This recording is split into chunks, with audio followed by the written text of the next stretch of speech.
Baik, shalom bagi kita semua. Ya, kita langsung saja Bapak Ibu Saudara tanpa buang-buang waktu akan melihat kepada bahan yang ada di dalam tangan kita. Sembari Bapak Ibu Saudara buka Alkitab. Siapkan Alkitabnya. Alkitabnya disiapkan. Ya, di sini hanya nama ayat-ayatnya, tidak ada isi ayat. Oleh sebab itu, siapkan Alkitabnya. Ya, siapkan Alkitabnya. Baik.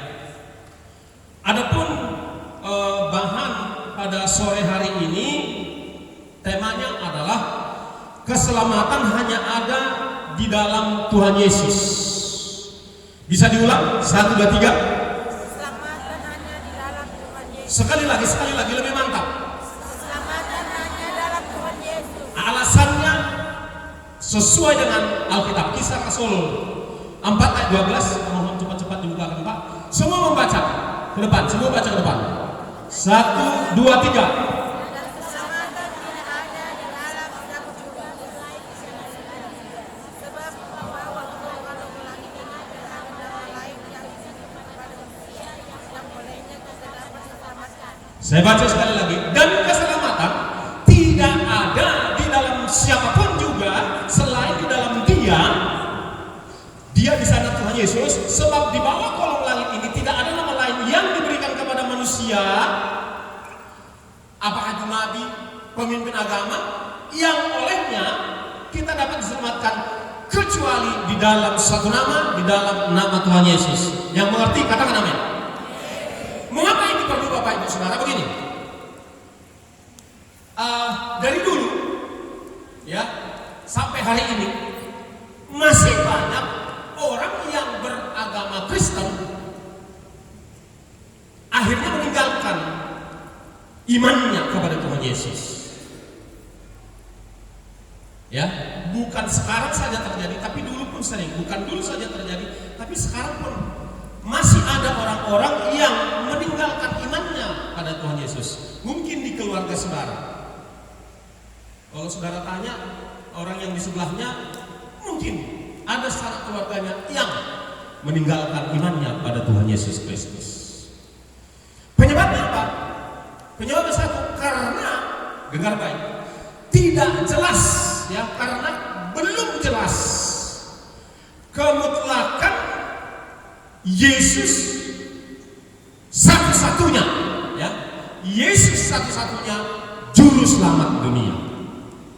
Nah, hari ini kita mau buat ini tandas, kita mau buat ini jelas bahwa tidak ada juru selamat sejak Adam sampai akhir zaman. Hanya ada satu nama, yaitu Tuhan Yesus. Siapa namanya? Hanya Tuhan Yesus. Ini teramat penting buat saudara dan saya, karena bisa saja saudara sendiri mengalami krisis dalam hidup. Krisis ekonomi, lalu datang tawaran, kalau kau ikut kepercayaanku, engkau akan kutolong. Lalu mereka berkata, dan saya sering mendengar kalimat ini bahwa cuma jalan kita yang berbeda-beda. Tujuannya sama. Tujuannya sama kok. Tuhan kita sama kok. Lalu dikasih lagi ilustrasi, dengar ini. Kan ibarat gunung, puncak gunung itu hanya ada satu. Ada yang mendaki dari seberang sana, ada yang mendaki dari seberang sini, tujuannya ke puncak. Jadi sama. Ada lagi ilustrasi lain. Kan ibarat kita mau ke Jakarta, bisa naik pesawat udara, naik darat, naik laut, kan tujuannya sama. Ada lagi ilustrasi lain mengatakan 1001 macam jalan ke Roma. Ini semua salah. Tidak ada dua jalan, hanya ada satu jalan. Saya ingin tambahkan satu ilustrasi yang menentang ilustrasi tadi. Kalau saudara ingin menjadi warga kerajaan, katakanlah Inggris misalnya, apakah bisa pakai jalan-jalan lain? Apakah bisa pakai undang-undangnya Amerika, undang-undang Indonesia, undang-undang Belanda, undang-undang Jerman, undang-undang Arab? Mau jadi warga negara Inggris ini, bisa nggak pakai undang-undang negara lain? Nggak bisa. Hanya dipastikan mutlak hanya satu saja jalan untuk bisa menjadi warga kerajaan Inggris, yaitu undang-undangnya Inggris. Surga juga demikian. Tidak mungkin ada jalan berbagai jalan untuk ke surga. Bahkan dengar baik, bangsa Israel pun kalau nggak percaya Yesus Kristus Mesias, nggak sampai ke surga. Saya ulangi sekali lagi, bangsa Israel pun kalau nggak percaya Yesus tidak masuk surga. Sudah bangsa Israel. Nah, ini jelas Bapak Ibu Saudara. Supaya apa? Ketika engkau menghadapi krisis dan ada tawaran-tawaran, engkau punya dasar untuk menolaknya. Engkau tidak tergoda. Engkau tahu bahwa ketika engkau tetap pegang Yesus, itu sama engkau sedang memegang surga atau dipegang surga. Jadi, karena apa? Banyak akhir-akhir ini seperti itu. Karena perkawinan di keluarga kami pun ada. Dan itu alasannya. Wah, ini berbahaya. Berbahaya untuk selama-lamanya, saudara-saudara. Agama boleh banyak. Saya ulangi sekali lagi. Agama boleh banyak. Tetapi juru selamat dunia hanya ada satu. Namanya siapa? Namanya siapa? Belum semua bunyi. Namanya siapa? Tuhan Yesus. Itu penting, saudara-saudara. Karena begini juga pertimbangan yang lain. Kenapa ini penting? Mana tahu saudara rajin kesini, rajin juga di jalan Jamin Ginting tiap Jumat malam doa semalaman. Tapi karena satu dan lain hal engkau oleh percuma, sayang. Nah, ketika engkau rajin datang ke sini, engkau sudah tahu pasti jelas bahwa ketika engkau sudah terima Yesus dan tetap hidup di dalam Yesus, maka namamu tidak terhapus dalam kitab kehidupan. Amin. Itu penting Bapak Saudara. Karena di dalam tulisan Paulus di kitab Korintus juga dikatakan kita adalah orang yang paling malang kalau kita melayani Tuhan Yesus, percaya Tuhan Yesus hanya karena demi kehidupan yang sekarang. Saya ulangi, kitalah orang yang paling malang, kata Paulus, kalau kita percaya Yesus hanya demi hidup yang sekarang. Ini penting. Satu, untuk menolong ini saudara bisa lebih menguatkan prinsip saudara, hidup yang dibicarakan oleh Tuhan Yesus di sepanjang Injil adalah hidup Zoe, hidupnya Tuhan, hidup kekal. Tulisannya Z-O-E, Zoe. Katakan Zoe. Semua dulu, buka dulu. Zoe. Belum semua, Zoe. Nah, ketika Tuhan bilang dalam Yohanes 10 misalnya, ini dengar baik. Aku datang untuk memberimu hidup.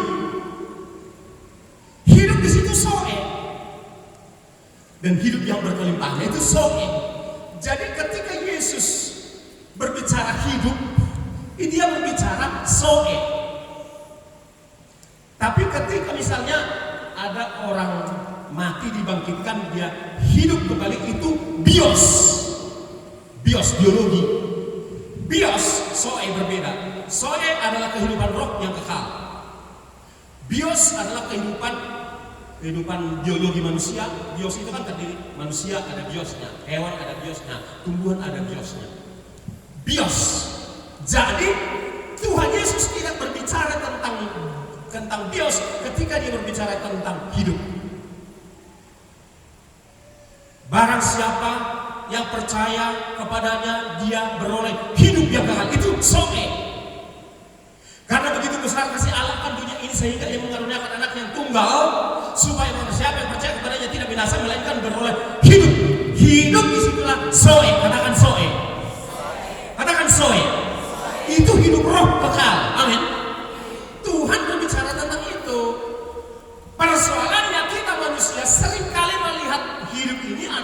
hidup bios saja.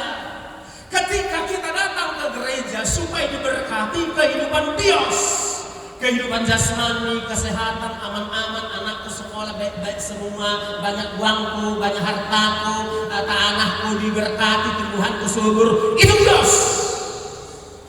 Begitulah otak kita selama ini, sudah terlalu berkarat otak kita dengan hidup bios. Kan Tuhan yang bilang, carilah dahulu kerajaan Allah dan kebenarannya, maka semuanya ditambahkan. Maka datang aku ke Tuhan supaya ditambahkan kekayaan, kehormatan, pangkat, anak-anak, kesehatan, kesegaran orang. Itu bios. Yang ngerti katakan amin. Itu bios. Padahal yang Tuhan mau, cari dahulu kerajaan Allah dan kebenarannya. Dia berbicara soe, katakan soe. Berbicara tentang kerajaan Allah, berbicara tentang kerajaan surga, itu berbicara tentang soe, katakan soe. Soe katakan. Kasih tahu kiri kanan, soe, bilang soe. Amin. Harus jelas. Harus jelas. Jadi mulai sekarang, shalom. Mulai sekarang, Bapak Ibu Saudara yang dikasihi oleh Tuhan sudah bisa menarik garis perbedaan yang jelas antara soe dan bios. Semua ikuti saya. Saya mau soe, katakan. Saya mau soe. Bios aku perlu. Bios aku perlu. Tapi bakal tinggal di dunia. Amin. Haleluya. Makanya ada ungkapan dalam bahasa Arab, ucapan saya kurang pas, nanti kasih tahu ya. Ngayak-ngayati siman tadingkan, tading siman babana. Dengar baik, mencari-cari yang akan ditinggalkan itulah bios.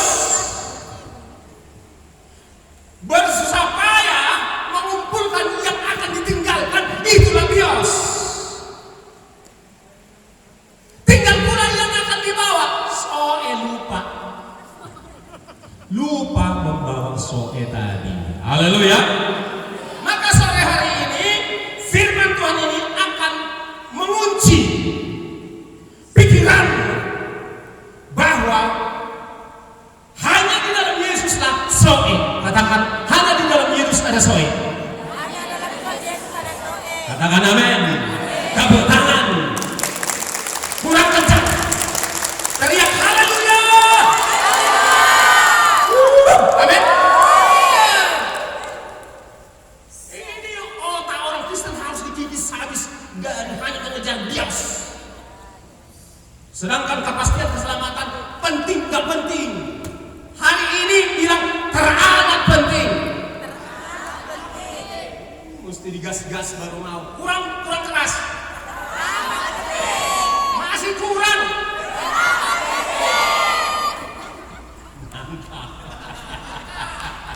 Iya, gak apa-apa dapat soe, gak apa-apa.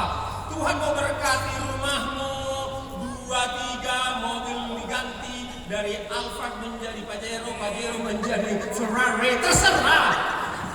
Nggak masalah, itu nggak masalah. Tapi jangan kejar itu, amin. Kalau ada kesempatan nggak apa-apa, tapi jangan kejar, capek.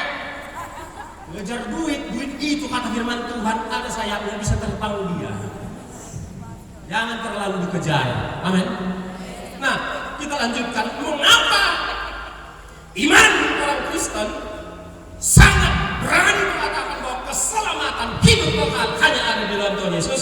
Kisah Rasul 4 tadi sudah. Sekarang Yohanes 14 ayat 6. Mohon ditampilkan Pak. Wow, sudah, puji Tuhan. Terima kasih. Semua baca. Yang depan. 1, 2, ya. Kata Yesus kepadanya, akulah jalan dan kebenaran dan hidup. Tidak ada seorang pun yang datang kepada Bapa kalau tidak melalui aku. Katakan amin. Amin. Ini juga jaminan. Ini apa? Ini kepastian. Apa? Yesus berkata, akulah jalan dan kebenaran dan hidup. Tidak ada yang sampai kepada Bapa kalau tidak melalui aku. Nabi, mulai dari Adam sampai nabi-nabi yang terakhir kata berani, akulah jalan kebenaran dan hidup. Kalau tidak melalui aku tidak sampai kepada aku. Enggak ada mereka. Hanya Tuhan Yesus. Hanya siapa?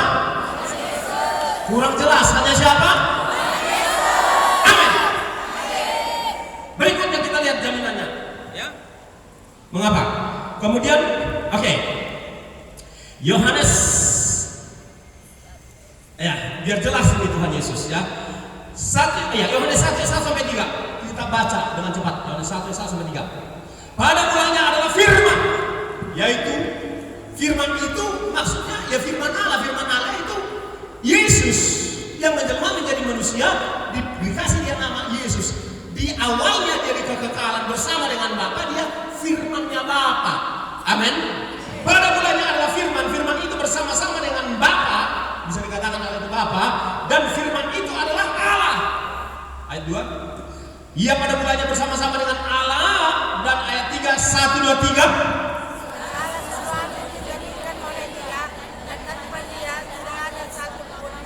Segala sesuatu dijadikan oleh Dia, oleh firman. Dan tanpa Dia tidak ada satupun yang telah jadi, dan segala yang telah dijadikan tanpa Dia segala sesuatu jadi. Berarti Yesus yang ada firman Allah menjelma menjadi manusia dalam Yesus Kristus, Dialah Sang Pencipta. Katakan Sang Pencipta. Amin. Itu jelas. Masuk Yohanes 10 ayat 30. Yohanes 10 ayat 30. Ini dia. Semua Bapak Ibu Saudara yang dikasih Tuhan baca. 1, 2, 3. Aku dan Bapa adalah satu. Satu. Yesus dan Bapa adalah satu adanya. Oke. Nah, mari kita lihat kembali 1 Yohanes 5 ayat 12 hingga 13. 1 Yohanes 5 ayat 12 hingga 13. Oke, ayat 12 dulu ya Pak. Ayat 12. Baik. Barang siapa memiliki anak huruf besar, itu Sang Firman, haleluya, ia memiliki zoe, dia memiliki hidup. Barang siapa tidak memiliki anak, dia tidak memiliki zoe, hidup. Nangkap? Kalau saudara buka nanti di Alkitab bahasa Yunani, kata-kata hidup yang ada di sini zoe, katakan zoe. Zoe. Haleluya. Lah, ayat 13 Pak, ayat 13. 1, 2, 3. Semuanya itu kutuliskan kepadamu, supaya kamu yang percaya kepada nama Anak Allah tahu bahwa kamu memiliki hidup yang kekal. Supaya setiap saudara yang percaya kepada nama Anak Allah tahu, katakan tahu. Katakan tahu. Aku tahu. Aku memiliki hidup kekal. Aku tahu. Aku memiliki zoe. Katakan amin. Oke, kita lanjutkan. Cepat saja kita lanjutkan. Yang berikutnya, oke, bahwa Bapa dan Anak itu adalah satu. Di dalam Yohanes 14 ayat 9, cepat saja. Barang siapa yang telah melihat Yesus, dia telah melihat Bapa. Saudara, kita baca sama-sama. Kata Yesus kepadanya, telah sekian lama aku bersama-sama kamu Filipus, namun engkau tidak mengenal aku. Barang siapa telah melihat aku, dia telah melihat Bapa. Bagaimana engkau berkata, tunjukkanlah Bapa itu kepada kami. Jadi barang siapa yang telah melihat Yesus, dia telah melihat Bapa. Jadi Yesus dengan Bapa itu satu adanya. Amin. Itulah dasarnya. Nah, masuk kita pertanyaan yang kedua, bagaimana supaya selamat? Kita buka dari Yohanes 1 ayat 12. Yohanes 1 ayat semua baca, semua tanpa enggak ada yang tidak membaca. 1, 2, 3.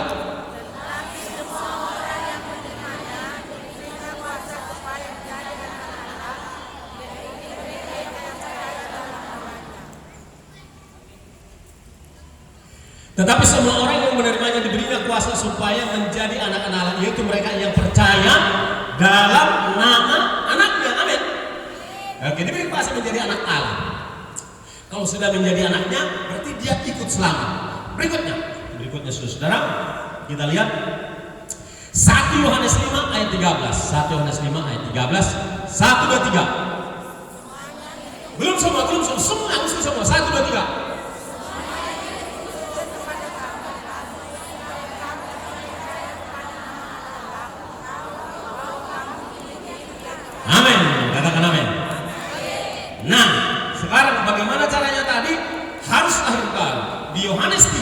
Saya yang mohon ditampilkan saja.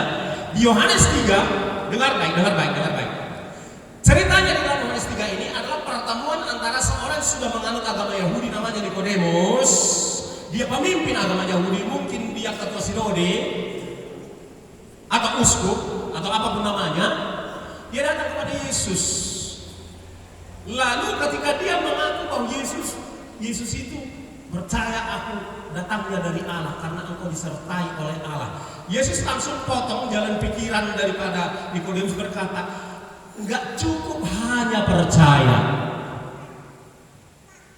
Enggak cukup hanya percaya karena engkau melihat perbuatan-perbuatan yang jahat yang kulakukan. Jadi gimana dong? Kata si Nikodemus di ayat 3, Yesus berkata, aku berkata kepadamu, kamu harus dilahirkan kembali.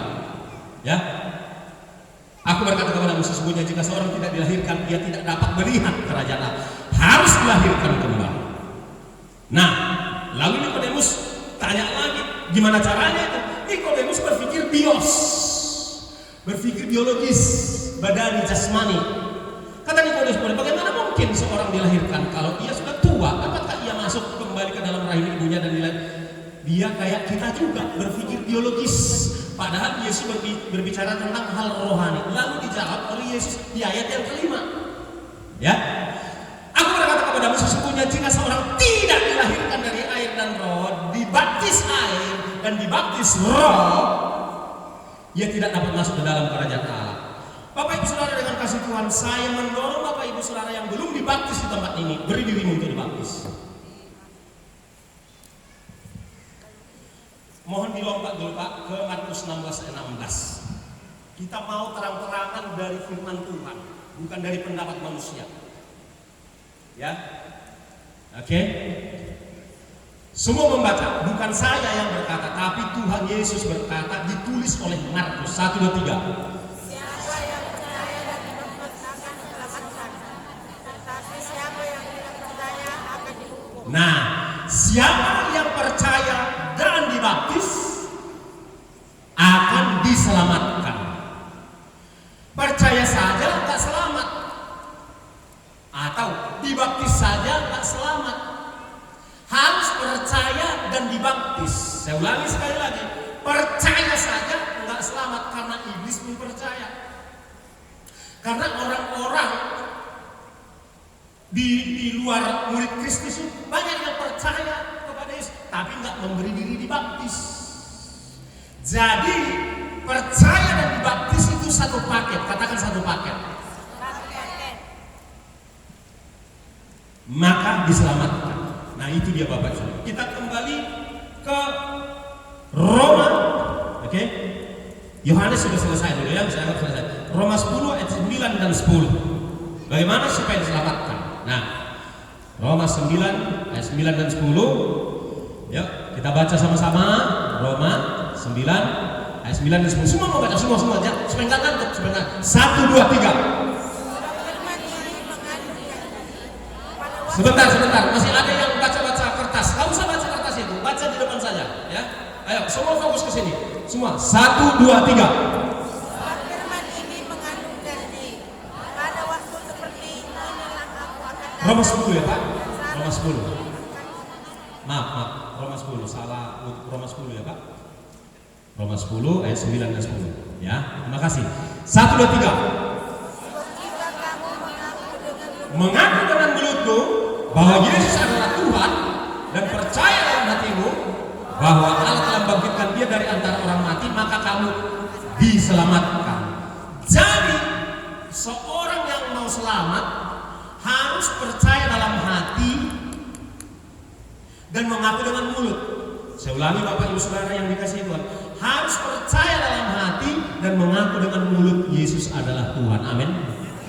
Anak-anak baik belum percaya. Anak-anak masih belum bisa mengaku dengan mulutnya. Jadi jangan baptis anak-anak. Saya ulangi sekali lagi. Anak-anak belum bisa percaya dengan hatinya dan belum bisa mengaku. Makanya harus orang yang sudah sadar kalau anak-anak udah mulai dia sadar dia manusia berdosa, dan dia ngerti kalau dituntun menerima Yesus, silakan tuntun dia. Tapi kalau baik, dia nggak tahu itu. Percuma. Saya ulang, percuma itu dibaptis. Percuma. Saudara mau hebat sampai dimanapun, Alkitab yang sudah mencatat bahwa kalau mau diselamatkan, sadar dulu, ya kan, bahwa Allah membangkitkan Yesus dari antara orang mati dan mulutnya mengaku Yesus adalah Tuhan, baru diselamatkan. Ada amin? Oke, ya. Ini harus kita bongkar. Kemudian Bapak Saudara, ya, Efesus 2 ayat 8 dan 9. Cepat saja Pak. Efesus 2 ayat 8 dan 9. Sebab karena kasih karunia kamu diselamatkan oleh iman. Oke, percaya. Itu bukan hasil usahamu tetapi pemberian Allah. Yes. Kita diselamatkan oleh karena iman. Ada sola gratia, ada sola fide, ada sola scriptura. Nah, sola fide hanya karena iman. Sola scriptura itu hanya Alkitablah satu-satunya firman. Sola gratia hanya karena anugerah. Ya, boleh ditampilkan lagi Pak dari ayat 8. Sebab karena kasih karunia, sebab karena gracia, sola gratia, kamu diselamatkan oleh fide, iman. Itu dia. Jadi ini dasarnya Bapak Saudara. Kita memang diselamatkan bukan karena usaha kerja keras kita, tapi karena anugerah. Tapi harus ada dari pihak kita percaya. Tapi itu anugerah. Percaya itu pun anugerah Tuhan. Tuhan yang memberikan dorongan di hati kita sehingga kita percaya. Maka kita diselamatkan Bapak Ibu Saudara. Oke? Kita buka ayat Kisah Rasul 2 ayat 28. Ya, Kisah Rasul 2 ayat 28. Oke, Kisah Rasul 2 38, sorry, 38. Betul. 1 2 3. Oke, maaf, boleh dibuka dulu Pak. Ayat 37 dulu ya Pak, minta tolong. Ayat 37 dulu. Oke. Saudara baca 1 2 3.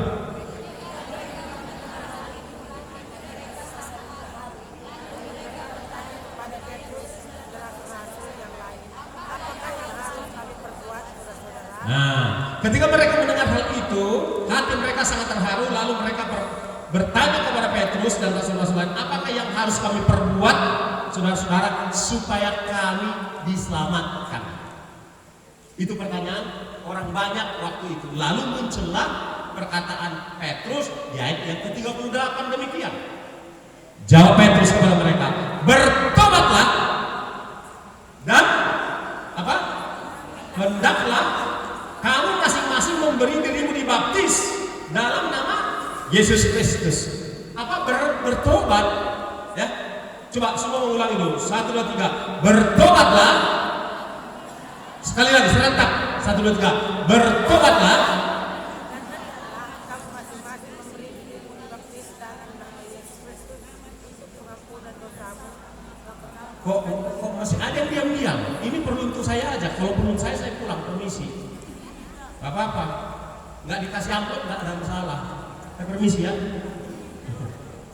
Ayo semua, tidak ada yang diam, nggak ada penonton di sini. Ya, penonton. Emang saya dibayar untuk ditonton. Berapa bayarnya? 50. Oke, semua 1 2 3.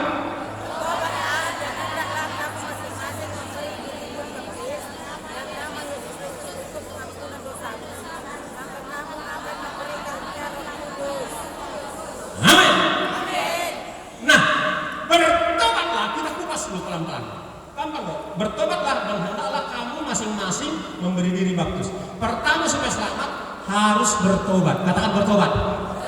Bertobat, sadar, insaf, menyesal akan dosa-dosanya dan mau meninggalkan dosa-dosanya, itu bertobat. Mau berubah dia. Wah, aku manusia berdosa. Wah, aku butuh juru selamat Yesus. Wah, aku banyak kejahatan. Aku harus tinggalkan kejahatan. Aku mau melakukan firman Tuhan. Aku tidak mau lagi mengikuti dosa-dosa.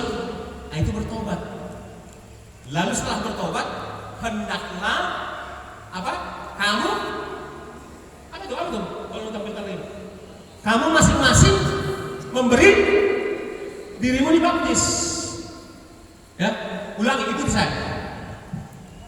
Hendaklah kita masing-masing, katakan, memberi diri kita dibaptis. Oke. Jadi masing-masing anak kecil nggak mungkin bawa dirinya dibaptis. Orang masih baik, baru seminggu, baru 2 minggu, baru sebulan, 3 bulan, tak mungkin dia bisa bertobat dan membawa dirinya dibaptis. Jelas sekarang persoalannya? Menurut saya paling tidak, ini yang membuat banyak orang Kristen tidak bertumbuh karena benihnya ditanam terbalik. Benihnya ditanam terbalik, maksudnya gini. Dibaptis dulu, baru disuruh bertobat. Kan gitu kan? Pelajaran CD kan menyuruh bertobat sebetulnya itu kan? Katekisasi CD segala macam itu kan? Benar? Akan dibaptis dulu, bertobatnya nanti. Maka ini kan benihnya terbalik. Harusnya begini dulu benihnya, ya kan? Ibaratnya inilah bertobat, disinilah dia dibaptis. Harus begini dia masuk benih itu, baru dia bertumbuh. Tapi karena gini ditaruhnya benih itu, maka tak bertumbuh. Perhatikan orang yang lahir baru, ketika dia sadar dirinya berdosa, orang-orang yang lahir baru berdosa aku, perlu juru selamat, perlu dosaku dihapuskan. Lalu kemudian dia memberi diri dibaptis, bertumbuh dia. Tapi orang yang duluan dibaptis baru disuruh bertobat, susah kali disuruh bertobat, keras kepala.